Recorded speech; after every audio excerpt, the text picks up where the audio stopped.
I guess. Hi, Brenda. How are you? I'm good. How are We you? didn't good. We did not discuss this part. Who is going to speak first? Oh, we're gonna roll with it. We're interviewing. So today I'm being interviewed, and Deena is the interviewer. So hey, everybody. Hi, everyone. Welcome, welcome, welcome. We're glad you're here watching. This is an important day because we're about to find out what is next for the power of girlhood. And we have the founder and executive director, Brenda Williams, to tell us all about it. So we're going to start with, I think, pretty much a very important question. What is and why is the power of girlhood? Ooh, that's such a good question. Uh, so what we are and why we are. So the what? It's an organization for girls between the ages of 8 and 18 to cultivate leadership. And I would say, Deena, that is an evolution of our work. It just became more and more obvious to me. One, we started out 13 to 18 and we focused on entrepreneurship, non traditional career pathways, and communications, including the creative arts. So that's kind of where we started. But obviously, as you grow and evolve and you start to see what needs are, leadership is sort of the thing that emerged because our girls are not lost. They might need some direction of what talents, but they're not like, oh my gosh, they have to be saved. They must, no, none of that. So what I was finding is I would have sessions. Exactly. Look, they can run the country. I mean, we might as well put girls in every leadership And hopefully they position, will. you know, and hopefully they will. But I just, honestly, I have some 8-year-olds that I think would be world leaders. They're ready now. They're poised for it, like they're ready now. So it just became aware to me that what they needed was opportunity. And if we can just match the talent with the opportunity, they always rose to the occasion, whether it be public speaking at an event. I've had girls speak at African American History Month celebrations. Some of our girls participated in the most recent um, fundraiser for the squad. They rise to every occasion. And just even in our circles, they just always ask these really profound questions and insights. And I'm like, I have to think about that for a moment. So the what is putting girls in position, the why, because it's necessary. It's important. And we're going to talk about the future of leadership and where we're headed in our world. And if we want to envision a more inclusive world, we have got to include that feminine voice. And I know you and I can geek out all day long. We both love Audre Lorde. God rest her soul. Audre is perfect in every way. I really believe what she said that woman is dangerous. And I sometimes when we talk about danger, we think like, oh, not you of power. So when we talk about power, we can't contain it. And so what better way to harness it than through the power of girlhood? Correct. And it's very exciting. And I think full disclosure to all of our watchers right now, I obviously have been a fan and supporter of the power of girlhood for years. Um, and I have volunteered, I have worked with professionally, and I am a parent of participants of the power of girlhood. So my connection is profound, and I'm very excited about what you're going to tell us next. So please tell us what is next for the power of girlhood. Whew. So I feel like it's like Pee Wee's Playhouse, like the word evolution, and everyone should just start like ding, ding, ding, ding, ding, cheering, going crazy about it. So we're evolving. That is what's next. Evolution. You may have seen, if you've been following us for a while, us talk about this inner voice project. The inner voice. What is the inner voice? Obviously, as a poet and writer, That is my first love. Poetry, the written word, spoken word, so alliteration. And it's just that I had to pause as many organizations over the pandemic. We were deeply impacted by it. We had to immediately halt programming. As parents know, trying to get your students involved in things online, not the same. Not the No. same as being in person. And there's no clear markers, right, of when school and home and like it just all kind of careens together. In one So screen. in one screen. So the thought was, well, what can we do that keeps girls engaged, helps us as an organization to continue our mission? Podcast and magazine. Huh, imagine that. And it's something that I've dreamt of for years. I've been wanting to do this for years, and then here's the opportunity. So, what is it? Opportunity and preparation meet. Let's go. Let's discuss.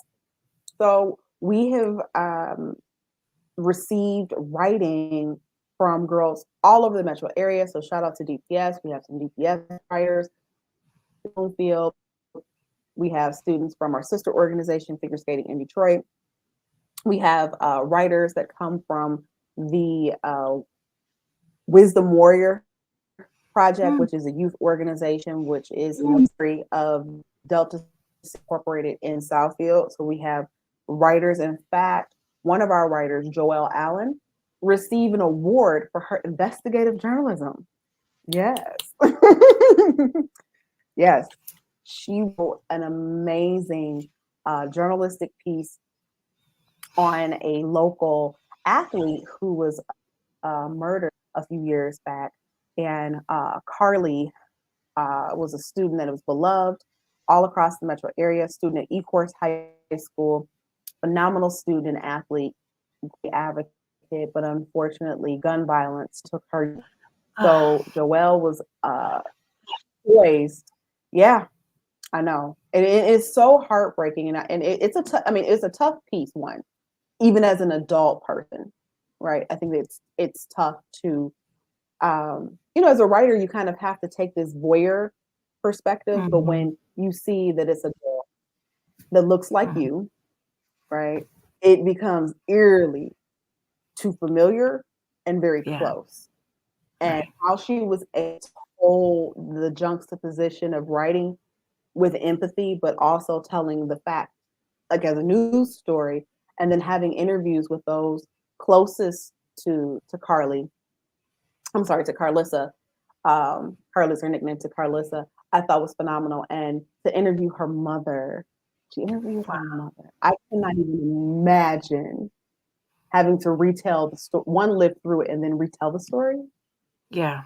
But Joelle rose to the occasion and wrote this absolutely visceral and stunning piece that I also think um, speaks to the legacy, but also the necessity for tougher gun laws and the implications and impact that gun violence has on the community, but particularly in African American communities. I believe that, again, when they have the opportunity, they will consistently rise to the occasion. And in this instance, um, we were able to bring to the forefront things that we as an organization feel are important: the social justice, equity, and inclusion. So yes, we have articles in there, fashion and that sort of thing, because that's fun.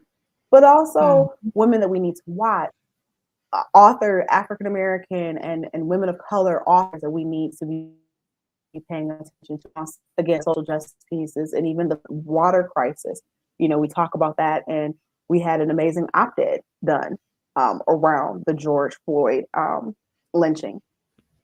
So our evolution is taking media, because it's not going away. We know that our darlings like to engage on the social platform. So if they're there, what are we feeding? What can we feed them with, and how can they control the narrative? So So, that's just a few where things we're going. I was oh, I'm so sorry to have interrupted, sorry. No, go ahead. I was so a couple of things. One, when we're done here, I'm going to need to know where I can find Joelle's piece online, because I definitely want to read that. And then just to make sure that everyone understands. So, Power of Girlhood is becoming In Her Voice, and that is spelled IN parenthetical HER parenthetical voice. And some of the primary inclusions of In Her Voice will be a zine and more digital materials and content that not only appeal to young people, but probably us older girls as well. Yes, Great. there's a girl that lives inside us all. And I think that that's that life force, that vitality, that energetics that keeps us in a state of curiosity and wonder. And I know that as we get older, we can be jaded by the world. I mean, let's face it, there's a lot. Lots of reasons, lots of reasons. A lot of reasons. But Mm-hmm. I just love being around their energy and enthusiasm. And it reminds me of being sort of like the wide-eyed ingenue, hello world, I'm here and I'm, take my place in it. And I think that it's part of what keeps us youthful is having the intergenerational pieces, because that's also an integral part of the power of girlhood is to have intergenerational dialogues and exchanges, and to have multicultural dialogues and exchanges. And so we know all along the gender binary, even in the feminine, is going to express in a multitude of ways. And in our program, we don't believe that there's any one specific way for it to express, but in its expression, it is formidable. It's powerful. So, along with this new direction, can we still expect that our favorite International Day of the Girl will be part of Inner Voice? Absolutely. I mean, I would say that that's definitely a community favorite. I just wanted to hear you get We excited. love it. The board, like, yes, the International Day of the Girl is like Power of Girlhood Christmas because it summons so many girls, women. Like, again, it amazes me, Deena, every year how we pull in such a diverse cross section of girls. And to date, there has never been a fallout for individual expression. We have Muslim girls, we have Latina girls, we have biracial girls, we have girls who are, in terms of their sexuality expressed in different ways. But in all of the conversations, because we have like 13 content areas that we cover, even the most conservative to the most, I would say, liberal, and everything in between, they all each other. I love seeing them in between sessions, exchange phone numbers and handles, and no one makes a judgment like, wow, this might be true for you, this is true for me, is usually Mm-hmm. the way they express. Here's my point. I don't necessarily agree, but I hear you when you say. And I'm like, that's not the most mature like responses. Can you imagine what would get done in Like, Congress? listen, I don't think that I was just going to say Senate doesn't operate. our legislators do not operate Maybe in not. ways as a student. They do not. And so to watch these girls, and I'm talking, so for those of you that are familiar with the program, we're talking about like 9th and 10th graders. Yes. Having this level of maturity when it comes to really hard topics, because we're talking about, suicide prevention. We have conversations around financial literacy. We talk about pregnancy, college and career planning. We talk about Title IX push out. So we're tackling very complex and deep topics, but never, we talk about misogyny, in communities of color, but watching them come together has just been so rewarding, and it's really stunning to watch, again, their depth, their candor, their maturity in handling these topics. I will have to say, it was not one of my first encounters with the power of girlhood. I feel it was had a couple other encounters first, but one of my first was an International Day of the Girl. And I walked in, and I cults have evil behind them, but this is a cult that I want to be a part of forever, because it truly was. There was some magic. There was some magic of walking in that room, and all of these humans who didn't know each other, who had some similarities, but not on the surface always, and they worked together and they were creating together, and there was none of that stereotype or rumored mean girl energy. And yep, I'm devoted. I'm here because I want that replicated across the world. I would love there not to be mean girl energy in every room that there are girls. Oh my goodness. Now that right there, that's naming something really huge. If we could inoculate mean girl energy, even as Yes. adult women, if we could inoculate, oh my goodness, what we could do, what we could accomplish, what would be eradicated if globally women came together, really healed that sister wound. But that's a day. But yes, I am so with you on that. All right. Well, so you're going to keep doing our favorite International Day of the Girl, and it sounds like some of the other programming remains, and we're adding these other activities and areas for girls to explore their leadership and celebrate their voice in the world.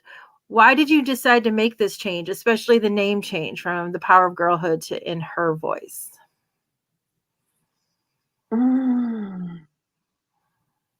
So I think the guiding principle for me was to go deeper with the work. I just felt like the work just had to go much deeper. Yes, there is power in girlhood, but I think the inner voice helped amplify the collective in an individual way, because it's in her, the universal her voice. And when our voices, and that's what we've been working toward, the power of girlhood is girls to find power in their own voices, to have Mm-hmm. agency, that they can speak up for themselves, to come to the front of the room, to raise their hands, to not let go when you feel like your question hasn't been maybe thoroughly or quite answered, Mm-hmm. but to have the audacity to interrupt when you hear narratives and language that is not true, and do not advocating for what you believe in. So maybe in many rooms, in many spaces, and I'll just make it personal. I've been the first and only in rooms. Mm-hmm. And I know that I'm not by myself because my ancestors go everywhere I go. But being in the room as the first and only, even at my ripe old age of 42, which is still relatively young, that's still saying a lot about where our culture is. That's saying a lot about where we are as a country, that I can still walk in spaces and be the first and only representation of an African American woman. So with that comes a responsibility, because where I enter, the whole race enters with me, and I have to take that from the scholarship of Anna Julia Cooper. Amazing. I I don't know if this is one of your intents, but I feel that I can sort of infer from what you're saying also, especially what you mentioned earlier with regards to the pandemic, that some of the new programming is kind of pandemic proof, right? Because it'll reach girls even when buildings are closed and we can't gather in a room together. And when girls are not feeling well and cannot come to those rooms, that this will be programming that make sure that they get the message and the voice amplification nonetheless. Would that be a correct inference? That would be an absolute, that was a very profound and astute observation, yes. Because yes, we want something where if they can't gather physically, that there's something there. Also, too, the mental health piece, I think, has become even more pronounced because of the Mm-hmm. pandemic. Well, where can they go? Where can they tap into? What can they hear that's inspiring?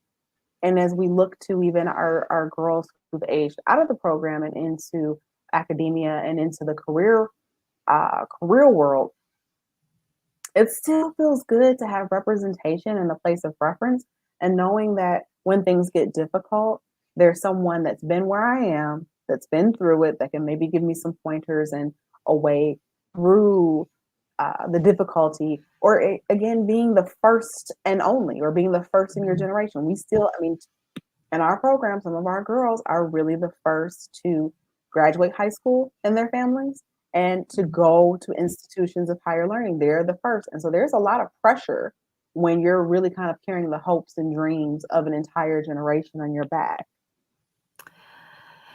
I too can relate. I had two relatives who immediate family who went to community college before me, and I was the first to go away to college. I was the first to go to a university and, be there and do that. So I know that being the first is not that far away in the world for people. It's still happening day after day after day. So I just have a couple more questions and we're almost done. This is so exciting. We can't handle so much excitement all at once. Our hearts. So what's coming up for In Her Voice? Oh, wow. So what's coming up for In Her Voice? Well, we are in the works of another edition of our magazine. So if you head over to our website, thepowerofgirlhood.org, you can download the publication and see for yourself. We're excited about podcast brewing. We have a couple of episodes, so we're super excited about that. We are looking forward to more of the web series that you have been tuning into. So please, I encourage you to go back into the archives and look at some of the past episodes and share them in your community. And in terms of moving, yes, to International Day of the Girl, but I also forgot to mention we have a summer meetup where this is more fun. This is not a safe opportunity for girls to come together, and we do Zumba, we do meditation, we have spoken word artists, we have a female DJ that comes in, we have panel discussions, swag bags, and knock on wood, I'd love to see our tweens leadership program. So we don't want to leave the tweens out. I was a middle school teacher, hated it, but I actually love doing the tweens leadership camp. That is fun.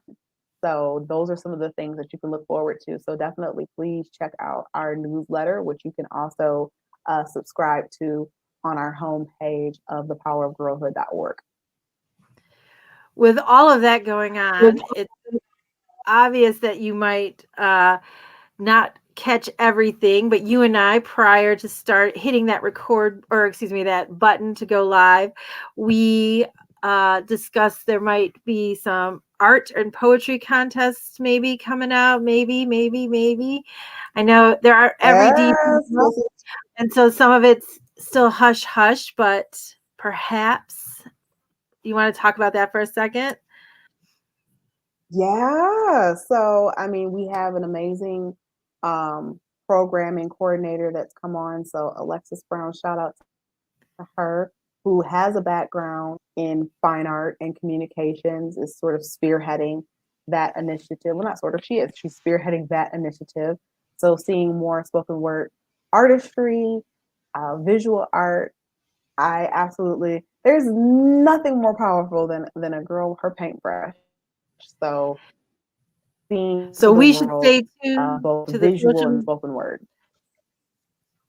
So sorry, there's a little delay. I am sorry that I talked over you there.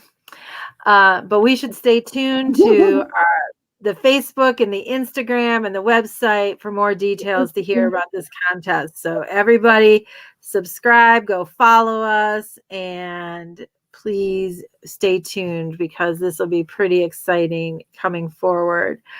Well, thank you, Brahenda. It's always an honor to talk to you. I can't believe I'm interviewing you.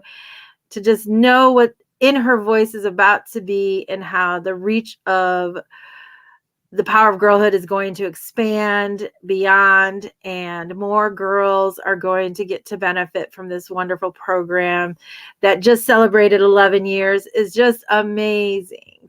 Thank you. Thank you. And best wishes with all these efforts. Well, thank you so much for interviewing me today and also being our champion and having your girls involved in our programming. So thank you I just had everyone for girls so tuning they could in. join. Since I couldn't, that's why I had them.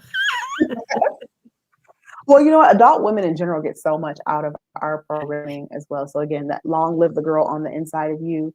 And while you all are here, please head on over to the website, make a donation. There is no donation too small, but for us to keep our programming sustained, we are definitely looking for donations, and think about being a monthly subscriber. So again, maybe not so many Starbucks this month, but it's okay. You're investing in something that invests in itself. You'll be giving bucks so girls can reach the stars. Little That's twist that right. word. I like that. All right, Deena, thank you so much. Thank you, Brenda.